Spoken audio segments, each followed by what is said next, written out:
በስመ አብ ወወልድ ወመንፈስ ቅዱስ አሐዱ አምላክ አሜን። ተባረካችሁ የተወደዳችሁ ብሩካን እግዚአብሔር ልጆች፣ ሁሉን የሚችል አምላክ የጠበቃችሁ ቸርነቱ ምሕረቱ ያገዛችሁ በጎ ሀብቱ ፍጹም በረከቱ የበዛላችሁ በእግዚአብሔር የተወደዳችሁ ሁላችሁ እንደምን ቆያችሁ? ሁሉን የሚችል አምላክ ሁሉን የሚችል ጌታ መድኃኒታችን ኢየሱስ ክርስቶስ ከሰማያዊ አባቱ ጋር ያው ከሚሆን ከመንፈስ ቅዱስ ጋር በአንድነት በሶስትነቱ ተወደደ የተመሰገነ ይሁን።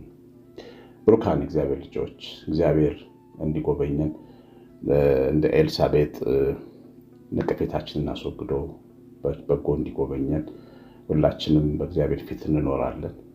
ያው እኛ የኔ ቢጤዎች ነን፣ በፊቱ የምንለምነን ለምኑ አዳሪ ነን። አምላካችን እግዚአብሔርን በፍቅር ደጅ እንጠናለን፣ በጸሎት እንተጋለን። ይሄን ትልቅ ነገራችንን ይዘን ግን አንዳንድ እግዚአብሔር ጉብኝት ደግሞ እግዚአብሔር ወደኛ መምጣት እንዲዘገይ ሊያደርጉ የሚችሉ አንዳንድ ነገሮችን ስህተቶችን እንሰራለን። ነገር ግን ስህተቶቻችንን በማወቅ በማስተካከል እግዚአብሔር እጅ ከኛ ጋር እንድሰራ ታምራቱ እንድናይ መሆን ያስፈልጋል።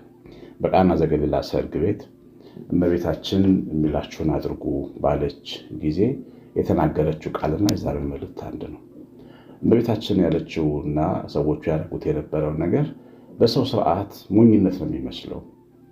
በሰው ስርዓት እንዴት ሊባል የሚችል አይነት ነው። ያለቀው ወይን ጠጅ ነው፣ ግን የታጠቡ ያላቸው ደግሞ የሚናጹበት የሚታጠቡበትን ውሃ የቀዱበት ለመታጠቢያ ውጭ ያስቀመጧቸውን ጋኖች ነው።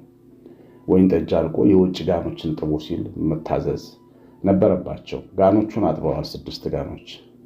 ከዛ ውሃ ሙሏቸው ሲል ውሃ ሞልተዋል። ሰርግ ነው፣ ግን ሰርግ ላይ እነዚህ ሰዎች ስራ እያሰራቸው ነው ጌታ። እምነት ሁሌ ስራ ይፈልጋል። እምነትና ስራ የተጋቡ ናቸውና በመታዘዝ የተሞላ እምነት ሁሌ ፍሬና ውጤት ያለው ነው። እግዚአብሔር ጉብኝት በጣም የሚያቀርብ ነው። ይህንን እነዚህ ጋኖች ውሃ ከሞሉ በኋላ ቅዱና ስጧቸው የሚለው የመጨረሻው ትእዛዝ ነው። በጣም ደግሞ ከባድ ትእዛዝ። እነሱ ያለቀባቸው ወይን ግን የሚቀዳና የሚሰጥ ውሃ እንዴት ይሆናል አላሉ። ፈቃደኞች ሆነው ይሁን ውሃውን ሲቀዱት ወይን መሆኑን አወቁ። እና የእግዚአብሔር ጉብኝት በሰዎች መታዘዝ በጣም የሚፈጥነው የእግዚአብሔር ቸርነቱን እጁን ለማየት ታምራቱን ለማየት። ግን ሰው በራሴ መንገድ ሊሄድ በራሴ ማስተዋል በራሴ ጉዳይ በራሴ አመክንዮ ልቀጥል እግዚአብሔርም አንተ ምር ላይ እያለ ሁለት እንደ ገመድ ጉተታ ሁለት ኃይላት ሲጓተቱ መንገድ ላይ መቆም ይጀምራል ማለት ነው። ጉዳያችን የህይወታችን ነገር እግዚአብሔር እንዲጎበኛችሁ ትፈልጋላችኋል? የእግዚአብሔር ልጆች መቼም የማይፈልግ ሰው እዚህ ውስጥ ያለ አይመስለኝም። የእግዚአብሔርን መጎብኘት ወይም እግዚአብሔርን ረድኤት የሚፈልግ ሰው ከነዚህ ስህተቶች ራሱ መጠበቅ አለበት። የመጀመሪያው ነገር ከእግዚአብሔር ቤት መጥፋት የለበትም። እግዚአብሔር ጉብኝት እግዚአብሔር ረድኤት ብዙ ጊዜ በቤቱ ለቆሙ ሰዎች ሲሆን አይተናል። ዘካርያስ በመቅደሱ እያለ ነው ታላቁ መልአክ ቅዱስ ገብርኤል መጥቶ ያበሰረው። ስምዖን አረጋዊ መቅደሱ ቆሞ እያለ ነው የሚጠብቀው የነበረው ሕፃን ጌታ ኢየሱስ ክርስቶስን አቅፎ የሳመው። ዓይኖቹ በሰው ሁሉ ፊት ያዘጋጀውን ማዳኑን ያዩት። ሐና በመቅደሱ ቆማ ስለጸለየች ነው እግዚአብሔር ስለቷን ሰምቶ እንደ ልጅ ሰጣት። አንዳንድ የቤተ መቅደስ ስትመጡ ለመቆም አይመች ይሆናል። ደህና እኛ ከምንኖረው ኑሮ በጣም ወደኋላ የቀረ ድንጋይ መቀመጫ ላይ የምንቀመጥ ይሆናል። አፈር ላይ ተቀመጡ ሊሆኑ ይችላሉ። እዛ አካባቢ ያሉትም ካህናት ደግሞ የሚያናድዱም ሊሆኑ ይችላሉ አንዳንዴ፣ ሁሉም ባይሆን ግን ያንን አልፎ እግዚአብሔር ፊት መቆም በመቅደስ ውስጥ ያስፈልጋል። ካህኑ ኤሊ መናኛ ካህን ነበር መጽሐፍ ቅዱሳችን ላይ እና ሰካራምና መንፈሳዊ ሰው ለይቶ ማቅ ነበረ። ነገር ግን ሐና በሱ ፊት ቆማ ነው የጸለየችው እግዚአብሔር ፊት። ምርቃቱንም አሜን ብላ ሳትንቀው ተቀብላለች። እግዚአብሔር ጎብኝቷታል። የካህኑ አልባሌ መሆን የእግዚአብሔርን ረድኤት አላስቀርም እና ሁሌም ቢሆን በምትሄዱበት ቦታ በዘር ተከፋፍሎ ሊሆን ይችላል፣ የሚጣሉ ሊሆኑ ይችላሉ፣ በተለይ ውጭ ሀገር አካባቢ ያላችሁ እና እናንተ ግን የመቅደሱን ጌታ አግኝታችሁ እንጂ አትግሩ እና አትግቡ። ፖለቲካ ውስጥ ይሄ እንትን ውስጥ ሰው ጉዳይ ውስጥ አትግቡ። በተቻለ መጠን ከእግዚአብሔር ጋር ተገናኝታችሁ አስቀድሳችሁ ቆርባችሁ መምጣት ያስፈልጋል። ጉባኤው ሲኖር መሄድ ያስፈልጋል። ምክንያቱም እግዚአብሔር የዛን ጊዜ ሊያገኘን ይችላል። ብዙ ጊዜ ያቺ የድካም መንፈስ የነበረባትን ሴት ያገኛት እኮ መቅደስ ውስጥ ነው። ከባድ ድካም ያለባቸው ሰዎች አሁን ለመጸለይ መታከት፣ ለመዘመር መስነፍ፣ ለመስራት በቃ ለመልካም ነገር የመስነፍ መንፈስ ያለብን ሰዎች ቤተክርስቲያን ዕለት ዕለት ሂዱ። አንድ ቀን የድካም መንፈሳችንን ገፎ ይጥልልናል። እና ይሄ ወደዛ አለመሄድ ከእግዚአብሔር ቤት መሸሽ ትልቁ ችግራችን እና ድክመታችን ነው። በዛ ምክንያት እግዚአብሔርን ረድኤት ወይም መጎብኘት ሊያዘገየው ሊያስቀረው ይችላል። ሁለተኛ በራሳችን ጉዳይ ላይ መድከም ነው። የሁለተኛው ችግራችን በራሳችን ጉዳይ እንደክማለን። ጉዳዩን በጣም እንፈልገዋለን፣ ግን እንደክማለን። ልጅ መውለድ ፈልገን ግን ልጅ አልወለድንም። ግን በሀሳብ እንደክማለን። መጸለይ፣ መትጋት፣ ገዳማት መሄድ፣ እምነት መቀባት፣ ቅባ ቅዱስን ከካህኑ ጋር ሄዶ ተቀቀቡኝ ማለት፣ ጸልዩልኝ ማለት፣ ወደ ቤተክርስቲያን ሄዶ በጉባኤ መካከል ማመስገን፣ ምስጋና ደጅ ከፍታላ መዘመር፣ እንዲህ አይነት ስራዎች አንሰራም። ግን ሁልጊዜ ችግሩን ተሸክመ ነው ጉዳዩ የኛ ሆኖ ግን እንረሳዋለን። በራሳችን ጉዳይ እንሰንፋለን።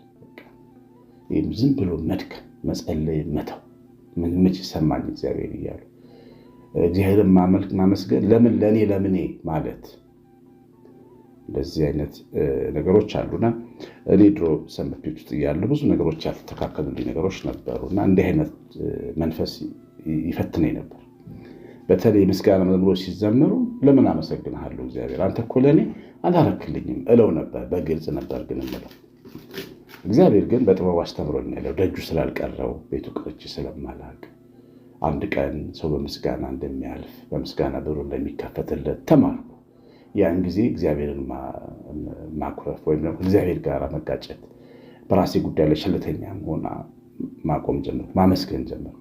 ሰው በራሱ ጉዳይ ላይ ሲያመሰግን፣ በራሱ ጉዳይ ላይ ሲሰራ፣ በራሱ ጉዳይ መጸለይ እስከ መጨረሻው መጸለይ ያለበት ዘወትር ሳይታክቱ መጸለይ እንዳለባቸው ሲያስተምር ይላል ጌታችን። ሉቃስ ወንጌል ላይ ስታነቡ ሳይታክቱ እንዲጸልዩ ሲያስተምር ይላል 16ኛው ምዕራፍ እና ሁሌ በራስ ጉዳይ ላይ በደንብ መትጋት ያስፈልጋል። እግዚአብሔር ጉብኝት ይመጣል። ያቺ ሴት 12 ዓመት ሊፈሳት የነበረችውን ሴት ተመልከቱ። ብዙ ቦታ ነው ሄድኩት ማለች። ብዙ ባለመድኃኒቶቹ ጋር ሄደች፣ ከሰረች ይችላል። በደማ ቀጥ እንዴል ብዙ ቦታ ሄዳለች ማለት ነው። በራሷ ጉዳይ ተግታለች። በኋላ ጌታ መምጣቱን ስትሰማ ደግሞ ወደ ጌታችን መጣ ተፈውሳለች። በራሷ ጉዳይ ትጋት ስለነበራት ውጤት እግዚአብሔር ጉብኝት ደርሷታል። ይሄ ሁለተኛው ነገር ነው። ሶስተኛው እግዚአብሔር እንዳይጎበኘን የሚያደርገን መናቅ። አንዳንዴ ቄሱን ንቆ ማዳመጥ፣ ሰባኪውን ንቆ ማዳመጥ፣ መንፈሳዊ ምትሉትን ሰው ምን ያውቃል ብሎ መናቅ፣ መጽሐፍቶችን መናቅ። ምን ቤት ዘመን ደህና ነገር ይጽፋሉ እንዴ? መዝሙሮችን መናቅ። ይሄ ዜማው እንደዚህ ነው መናቅ። እግዚአብሔር የሚናገርባቸውን ቻናሎች ወይም በሮች መዝጋት በንቀት እና መንገድ የሚያበጅልን ጌታ እግዚአብሔር በተናጋሪዎች ነው፣ በሰባኪዎች ነው፣ በመጽሐፍት ነው፣ በመዝሙራት ነው። እሱን ንቀን እግዚአብሔር እንዲናገረን ሲፈልግ ደጁን ዘግተናል ማለት ነው። ግን ችግር ተሸክመን ደግሞ እንኖራለን። የመንፈሳዊ ሰዎች ትልቁ ጥበብ ልንገራችሁ። የመንፈሳዊ ሰዎች እግዚአብሔር የባረካቸው ሰዎች በእግዚአብሔር ጉብኝት የተባረኩ ሰዎችን ብታዩ አዳማጮች ናቸው። ምን ይለኝ ይሆን ብለው የሚሰሙ ናቸው። ጸራ ልጆቻቸውን ያዳምጣሉ፣ ሰባኪዎቻቸውን ያዳምጣሉ፣ ዘማሪዎቻቸውን ያዳምጣሉ፣ መጽሐፍቶቻቸውን ያዳምጣሉ፣ ጸሎቱ ቅዳሴውን ያዳምጣሉ። አዳማጮች ናቸው። በር አይዘጉም እና እንደዚህ በቃ ንቀውት አንዳንዴ የኛ የሆነን ሰው ድቀን ልናጣው እንችላለን። ለምሳሌ ሙሴ በግብፅ ሀገር የግብፅ መከታ ነበር። እግዚአብሔር ለግብፅ ያዘጋጀው መድኃኒት ነበር። ግን እስራኤላውያን ሙሴ ለእስራኤላውያን መከታ ነበር። ቅርታ ለግብፃውያን ሳይሆን ለእስራኤላውያን መከታ ነበር። እስራኤላውያን እንዲድኑበት እግዚአብሔር ያዘጋጀው ሰው ነው። ግን የእስራኤል ልጆች ንቀውት ነበር። ፈጽሞ ለዮሴፍ ምንም አይነት ዋጋ አልሰጡትም። በፈርዖን ቤት ያደገ ዮሴፍ ለምሳሌ ሙሴ ለእስራኤላውያን በጣም ትልቅ መጠጊያ ነበር፣ መድኃኒታቸውም ነበረ። ከባርነት የሚያወጣቸው ታዳጊያቸው ሆኖ የመጣ ነበረ። ነገር ግን አልተቀበሉትም፣ ንቀውታል። ግብፅ ሀገር ያደገ ሙሴ ለኛ ምናችን ነው ብለውታል። ግን ሙሴ ለእስራኤል ታዳጊ ነበር። 40 ዓመት ነው ያዘገየው። ያ እነሱ ሙሴ መናቃቸው 40 ዓመት አዘገየው እግዚአብሔርን ጉብኝት ከባርነት እንዲወጡ።